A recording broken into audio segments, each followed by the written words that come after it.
Pimpinan beliau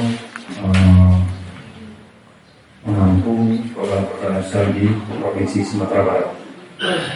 Yang pertama yang kami sampaikan, program sosial di Jawa pemerintahan betul-betul itu merupakan program strategis nasional yang mana memang latar belakang dari pemerintahan ini adalah resolusi konflik, yaitu konflik antara masyarakat dengan pemerintah. Dalam hal ini bagaimana pemerintah memberikan kesempatan kepada masyarakat dalam melakukan pengelolaan dalam kawasan hutan. Kemudian bisa program-program nasional itu hadir, maka dengan segala aturan dan ketentuan masyarakat kita yang telah melakukan pengelolaan ataupun tanda kutip terlanjur, kita berikan persetujuan pengelolaan program juga. Dalam hal ini diberikan kewenangan mengelola selama 35 tahun. Tentu secara normatifnya apabila kita melihat di Permen 9 seperti yang disampaikan dan tadi, bagaimana dengan pemberian akses program sosial dapat meningkatkan seluruh masyarakat setempat.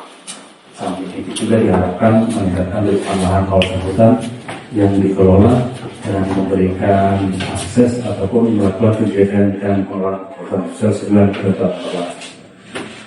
Terkait dengan Koperasi Jasa Pangan Jaya Sejahtera telah diberikan SK seperti yang Bapak sudah sampaikan tadi, itu tanggal 8 Maret 2024 seluas 686 hektar. Kalau berdasarkan SK itu ada di Desa Garuda, Desa Ambarita, dan Desa Ujur, Kecamatan Sumanindo, Kabupaten Samosir. Di mana di sini administrasi pengusulnya, kalau kami lihat berdasarkan permohonannya, yaitu di Desa Garuda. Dalam proses perjalanannya terkait desa yang di luar Desa Garuda, yaitu Desa Ujur dan Desa Ambarita, sebelumnya kepala desa telah memberikan dukungan. Namun seperti yang kita ketahui bersama, di perjalanannya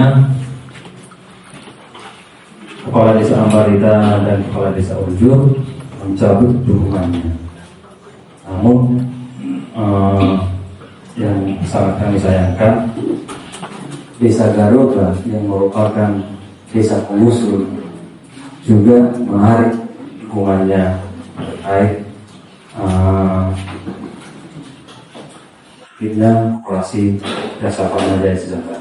Dalam artian Desa Garuda itu adalah desa pengusul yang pada saat itu apabila kita melihat secara ketentuannya, kepala Desa Garuda itu yang memberikan rekomendasi sebenarnya, kebetulan anggotaannya beliau yang menyetujui.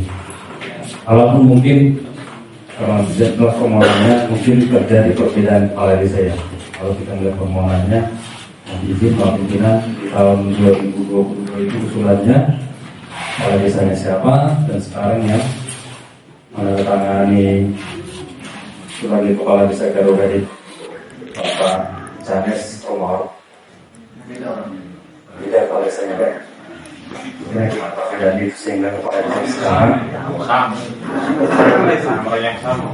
Sama ya Pak ya? Iya, bisa pengusulan dulu dengan yang mencoba sama. Lalu tidak akan mengkaji melampau dalam atau ulangi lagi kenapa dulu itu sekarang malah mencabut. Namun dalam hal ini mungkin bukan itu yang menjadi yang diharapkan pada saat itu. Seperti yang saya sampaikan tadi Pak Pimpinan, bahwa program sosial sudah diberikan, kita harapkan memberikan peningkatan ekonomi kepada masyarakat setempat. Di mana dalam konteks realitasnya masyarakat yang walaupun dia bukan dari desa itu, tapi dia sudah mengelola, diperkenankan juga masuk keanggotaan. Jadi ini menjadi satu kebijakan juga karena pertanyaan secara fakta, yaitu memberikan kewenangan tadi melakukan akses kelola. Walaupun seperti yang sampaikan tadi, perjalanannya pada akhirnya ketiga kepala desa ini mencabut dukungannya, yang suratnya menjadi pertanyaan kita. Terkait dengan pelaksanaan RDP di bulan Oktober 2025, kami sudah menindaklanjuti Pak, sudah bersurat sebenarnya kami keluar Direktur Pengendalian Perhutanan Sosial. Jadi 2 poin yang menjadi saran dan tindak lanjut kami. Yang pertama, perlu evaluasi terhadap objek dan kelembagaan terhadap pengolahan persetujuan perhutanan sosial koperasi Sapar Raja Sejahtera. Yang pertama, yang kedua, perlu dilakukan koordinasi dengan Direktorat Jenderal Pengolahan Hutan Lestari terkait standar operasional prosedur pemungutan hasil bukan kayu berupa hutan industri pada area perhutanan sosial.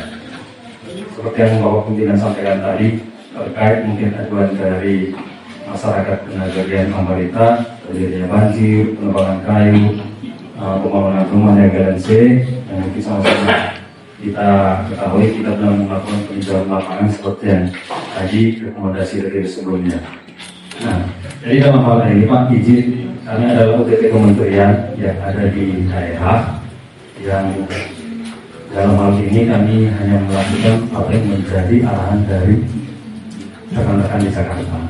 Karena itu kami menyampaikan hasil dari kemarin ke Direktur Pengendalian Perhutanan Sosial. Untuk sebenarnya menunggu jawaban dari Pak Direktur langkah apa yang seharusnya dilaksanakan. Jadi memang benar seperti yang disampaikan Pak Asri tadi, sesuai dengan Permen Sekian, dan pengawasan pengendalian ataupun evaluasi itu dibentuk oleh Kementerian Perhutanan, dalam hal ini adalah Jakarta. Jadi memang sifatnya kami masih menunggu